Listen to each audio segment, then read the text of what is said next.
Hello viewers, welcome to my YouTube channel quick English in Bengali. তো তোমরা ইতিমধ্যেই জানতে পেরে গেছো যে তোমাদের স্বামী বিবেকানন্দ স্কলারশিপের আবেদন প্রক্রিয়া শুরু হয়ে গেছে এবং এই আবেদন প্রক্রিয়া কিন্তু সমস্ত ক্লাসের জন্য শুরু হয়নি। যারা ক্লাস 11 এবং 12-এ পড়ে, অর্থাৎ যারা এখন বর্তমানে ক্লাস 11 এবং 12-এ পড়ছো, তাদের জন্য কিন্তু আবেদন প্রক্রিয়া শুরু হয়েছে। যারা ক্লাস 12 পাশ করে গেছো, অর্থাৎ যারা 2022 সালে এইচএস পরীক্ষার্থী দিয়ে ছিলে, তারা যদি 60% নাম্বার পেয়েও থাকো, এই মুহূর্তে কিন্তু তোমরা স্বামী বিবেকানন্দ স্কলারশিপে আবেদন করতে পারবে না।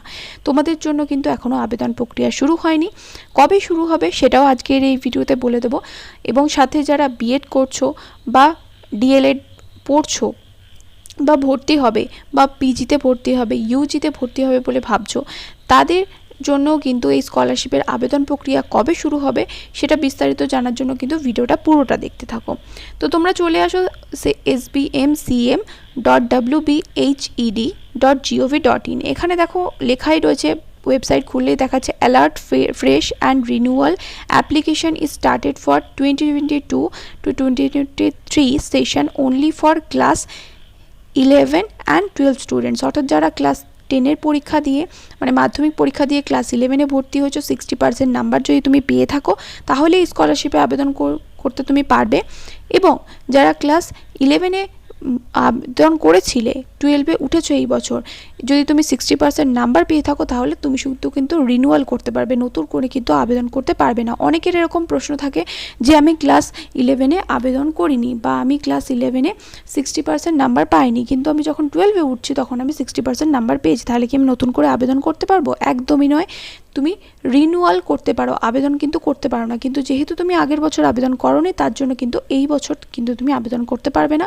যদি তুমি ক্লাস 12 পাস করে, অর্থাৎ এইচএস পরীক্ষা দিয়ে 60% নাম্বার পাও, তাহলে তার পরের বছর এইচএস পরীক্ষা দেওয়ার পর যখন তুমি কলেজে কোনো কোর্সে ভর্তি হবে, তখন কিন্তু 60% নাম্বার পেলে আবেদন কিন্তু করতে পারবে।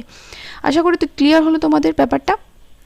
তো এখানে দেখো ওকেতে যদি আমি এখানে ক্লিক করি, এখানে অনেকগুলো অপশানস রয়েছে। অ্যাবাউট সেকশানে গিয়ে তোমরা দেখে নিতে পারো যে স্কলারশিপে কত টাকা কি দেওয়া হয়। এখানে প্রথম কথা, তোমাদের অ্যানুয়াল ফ্যামিলি ইনকাম কিন্তু 2.5 লাখ, অর্থাৎ 2.5 লাখের মধ্যে কিন্তু হতে হবে। তার বেশি হলে কিন্তু তুমি এই স্কলারশিপ পাবে না। এখানে লেখা রয়েছে কত পার্সেন্ট নাম্বার লাগবে, প্রত্যেকটা ক্যাটাগরির ক্ষেত্রে কিন্তু এখানে লেখা রয়েছে যে কত পার্সেন্ট নাম্বার কেনে লাগবে। আর এখানে লেখা রয়েছে upper ceiling for family income has been fixed at 2.5 lakh per annum. মানে বছরে তোমাদের কিন্তু 2.5 লাখের মতো ইনকাম হতে হবে বা তার কম ইনকাম হতে হবে। 2.5 লাখের মধ্যে যদি তোমাদের ফ্যামিলি ইনকাম হয়, তাহলে এই স্কলারশিপে কিন্তু তুমি আবেদনযোগ্য। ইউজিতে যারা পড়ে তাদের জন্য কিন্তু এখনও যদিও আবেদন শুরু হয়নি, UG arts, UG commerce, UG science, তোমাকে তার জন্য এইচএস পরীক্ষায়, অর্থাৎ হায়ার সেকেন্ডারিতে 60% নাম্বার কিন্তু অ্যাটলিস্ট লাগবে, তবেই কিন্তু এই স্কলারশিপে আবেদন করতে পারবে। এবং এক্ষেত্রেও কিন্তু ইউজি আর্টস এবং ইউজি কমার্সেও কিন্তু পার মাস হিসাবে 1000 টাকা করে দেওয়া হয়। তার মানে এখানে টোটাল 12,000 টাকা তোমরা বছরে পাবে, যেটা এককালীন দিয়ে দেওয়া হয়। আর সায়েন্সের ক্ষেত্রে 1500 টাকা। তাহলে তোমরা হিসাব করে নাও 15 গুণ 12 করলে কত হয়, তাহলে কত টাকা হয় সেটা তোমরা বুঝতে পেরে যাবে।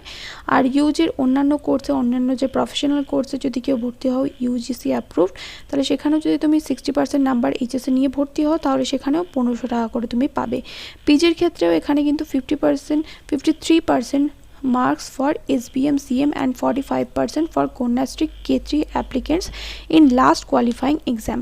অর্থাৎ এখান থেকে কিন্তু তোমরা কন্যাশ্রীর জন্য আবেদন করতে পারো। মেয়েরা যারা রয়েছে তারা বিশেষ করে কন্যাশ্রীর জন্য কিন্তু আবেদন করে। ধরো কেউ ইউজি থেকে ভর্তি হবে এখন পিজিতে, তাহলে পিজিতে যদি তুমি যখন ভর্তি হবে, তুমি যদি ইউজি লেভেলে 45% নাম্বার পেয়ে থাকো, যে কোর্সে তুমি করো না কেন 45% নাম্বার কিন্তু তুমি যদি পেয়ে থাকো, তাহলে তুমি এই কন্যাশ্রীতে আবেদন করতে পারবে, অর্থাৎ K3-তে কিন্তু আবেদন করতে পারবে নতুন করে। আর ইউজি লেভেলে তুমি যদি 53% নাম্বার পেয়ে থাকো পিজি আর্টসে, তাহলে নতুন করে যদি তুমি আবেদন করো, তাহলে 2000 টাকা পার মাসে, অর্থাৎ 24,000 টাকা বছরে কিন্তু তোমরা পেয়ে যাবে। পিজি কমার্সের ক্ষেত্রেও একই কথা প্রযোজ্য। আর হচ্ছে পিজি সায়েন্সের ক্ষেত্রে একটু বেশি, সেখানে 2500 টাকা করে পার মাসে হিসাবে দেওয়া হয়। আর পিজি অন্যান্য যে কোর্স রয়েছে সেখানেও 2500তে দেওয়া হয়। আর non NET MPhil or non NET PhD যারা করবে, তাদের জন্য date of enrolment registration not before মানে যারা এখানে লেখা রয়েছে 2017 সালের আগে যারা রেজিস্ট্রেশন করেছো তাদের কিন্তু নয়, তাদের কথা কিন্তু এখানে বলা হচ্ছে না। এখানে আরও কিন্তু লেখা রয়েছে এইচএসে যারা 60% নাম্বার পেয়েছে তাদের কিন্তু 1000 টাকা করে দেওয়া হবে। এখানে লেখা রয়েছে পার মাসে 1000 টাকা, তার মানে 12,000 টাকা করে তোমরা পাবে। আর এখানে আরও কিছু রয়েছে, দেখো এখানে পলিটেকনিক রয়েছে, Yuji medical degree and diploma courses রয়েছে, আরও এখানে অনেক কিছু রয়েছে। তো সেগুলো তোমরা পড়ে নিও এখানে কত টাকা করে দেওয়া হবে। এগুলো তাহলে দেখে নেওয়ার পর এখানে এইচএস লেভেল এখানে এখন কিন্তু সবে শুরু হয়েছে ক্লাস 11 এবং 12-এর জন্য, যারা এইচএস পরীক্ষা দিয়েছো তাদের জন্য কিন্তু নয়। আর এখানে রিনিউয়াল অফ স্কলারশিপ এখানে অনেক কিছু কিন্তু ডিটেলসে দেওয়া রয়েছে, সেগুলো কিন্তু তোমাদের পড়ে নিয়ে তারপরে কিন্তু আবেদন করতে হবে। এরপর যদি তোমরা রেজিস্ট্রেশন সেকশানে চলে আসো তাহলে এখানে দেখবে এখানে লেখা রয়েছে SVMCM and Kanyashree K3 application, অর্থাৎ এখানে তোমরা নতুন করে কিন্তু K3-র জন্যও কিন্তু আবেদন করতে পারো। আর এখানে application type for fresh application 2022 for only class 11 student, এখানে লেখাই রয়েছে স্পষ্ট করে। এখনও ক্লোজিং ডেট কিন্তু দেওয়া হয়নি, আর 17 তারিখ থেকে অলরেডি শুরু হয়ে গেছে ফর্ম ফিল আপ। এবং যারা রিনিউয়াল করবে ক্লাস 12-এ তাদের জন্য কিন্তু এটা মানে শুরু হয়ে গেছে আবেদন প্রক্রিয়া। কত তারিখ অবধি চলবে সেটা কিন্তু এখনও উল্লেখ করা হয়নি, আর যারা কন্যাশ্রীতে আবেদন করবে তাদের কিন্তু এখনও শুরু হয়নি।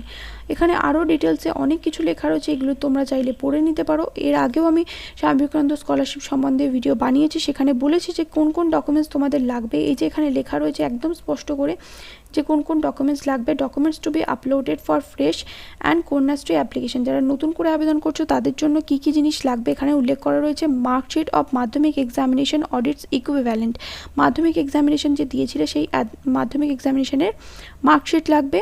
Marksheet of last board council or university or college examination, last যে পরীক্ষা তোমার হয়েছে সেই কলেজ হোক ইউনিভার্সিটি হোক বোর্ড হোক সেই এক্সামের কী লাগবে, মার্কশিট লাগবে।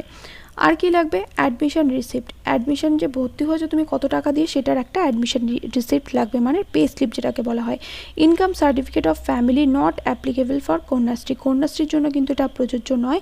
Income certificate, family income certificate লাগবে, এবং সেই ফ্যামিলি ইনকাম সার্টিফিকেট কিন্তু তোমাদের পঞ্চায়েত থেকে নিলে হবে না, আমি তোমাদের এর আগেও বলেছি। সেক্ষেত্রে তোমাদের কি করতে হবে, বিডিও থেকে নিতে হবে।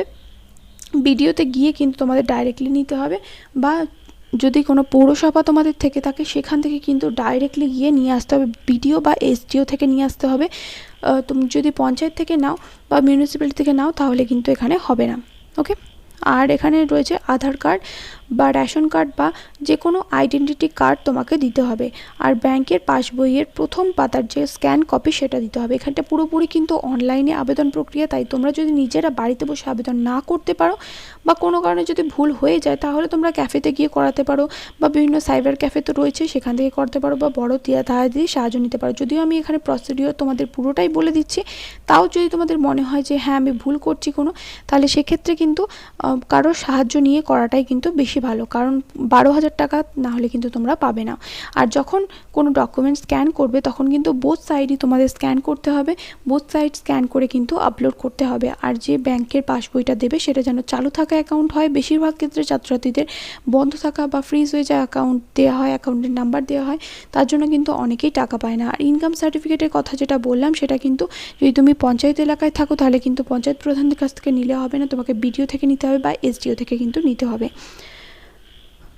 আর এখানে নিচের দিকে চলে আসো, এখানে ডাউনলোড ইউজার ম্যানুয়াল। যদি তোমার কোনো রকম বুঝতে অসুবিধা হয় যে কীরকমভাবে আমি এখানে আবেদন করব, তার জন্য কিন্তু তোমাকে কি করতে হবে, প্রথম কথা তোমাকে এখানে ডাউনলোড ইউজার ম্যানুয়াল, অর্থাৎ ইউজার ম্যানুয়াল যদি তুমি ডাউনলোড করে নাও তাহলে সেখানে আর কোনো রকম তোমাদের অসুবিধা হবে না, তুমি সব কিন্তু বুঝতে পেরে যাবে। আর এখানে দেখো বলা হয়েছে, আমি যখন এটাতে ক্লিক করলাম তখন এখানে দেখাচ্ছে minority students applying for fresh scholarship or renewal are requested to apply in the following portal, অর্থাৎ যারা মাইনরিটি সম্প্রদায়ের রয়েছে তারা যদি চাও ঐক্যশ্রী স্কলারশিপে আবেদন করতে, তাহলে এখান থেকে ঐক্যশ্রী স্কলারশিপের ওয়েবসাইট দিয়ে দেওয়া হয়েছে, সেখানে গিয়ে তোমরা আবেদন করতে পারো। এরপর তোমরা যদি এখানে রেজিস্ট্রেশনের যে নিচের যে অপশানটা ছিল সেটাতে যদি ক্লিক করো, লাস্টের অপশানটা এখানে দেখাবে, দেখো এখানে লেখা রয়েছে studying in higher secondary schools apply for fresh application. তো এখানে ক্লিক করলে তোমরা তোমাদের যা যা ডিটেলস লাগবে এই যে এখানে চলে এসছে অলরেডি, সেই ডিটেলসগুলো দিয়ে তোমরা তোমাদের ফর্মটা কিন্তু ফিল আপ করবে। এখানে সমস্ত কিছু কিন্তু লেখা রয়েছে। এই পেজটা কমপ্লিট করার পর এখানে দেখো তোমাকে পাসওয়ার্ড দিতে হবে, পাসওয়ার্ড এবং পাসওয়ার্ড দিয়ে এখানে তোমাকে রেজিস্ট্রেশন করতে হবে। তাহলে রেজিস্টার করার পর তোমাকে আরও ব্যাংকের ডিটেলস আর একটু যাবতীয় তথ্য চাইবে, তো সেইগুলো দিলেই কিন্তু তোমাদের আবেদন কিন্তু হয়ে যাবে। তাহলে প্রসিড ফর রেজিস্ট্রেশনে আবার ক্লিক করছি। দেখো এখানে রয়েছে আর কোনো কিছু শুরু হয়নি, যে অন্যান্য কোর্সগুলোর ক্ষেত্রে কিন্তু সব রেজিস্ট্রেশন ক্লোজ রয়েছে, শুধুমাত্র কিন্তু ক্লাস 11 এবং 12-এর জন্যই কিন্তু এখনও অবধি শুরু হয়েছে। এরপর যদি বাকি কোর্সগুলো শুরু হয় আবেদন প্রক্রিয়া, সেটা আমি তোমাদের ভিডিওর মাধ্যমে জানিয়ে দেবো, ভিডিও বানিয়ে দেবো, কোনো চিন্তা নেই। আর যারা বিএড বা ডিএলএড পড়বে বলে ভাবছো তাদেরাও কিন্তু এই স্কলারশিপে আবেদন করতে পারো, কিন্তু ওখানে তোমাকে মার্কসের ক্রাইটেরিয়া দেখিয়ে দিলাম। যারা কন্যাশ্রীতে আবেদন করবে তাদের জন্য 45% মার্কস, আর যারা নতুন করে আবেদন করবে অন্য কোনো কোর্সে ভর্তি হচ্ছ, তাহলে তুমি যদি 53% নাম্বার পেয়ে থাকো তাহলে কিন্তু আবেদন করতে পারবে। আর আরেকটা কথা আমি তোমাদের এখানে বলে দিই, সঠিকভাবে যদি তোমরা তথ্যগুলো দাও তাহলে কিন্তু তোমাদের এখানে টাকা পেতে কোনো রকম কিন্তু অসুবিধা হবে না স্বামী বিবেকানন্দ স্কলারশিপে। যারা যারা এই ভিডিওটা দেখলে পারলে ভিডিওটা বন্ধুদের সাথে প্রচুর পরিমাণে শেয়ার করো এবং তাদের কাছে এই সঠিক ইনফরমেশন পূর্ণ বা ইনফরমেশনে ভর্তি এই ভিডিওটা বন্ধুদের কাছে পৌঁছে দাও। দেখা হবে নেক্সট ভিডিওতে। Children by.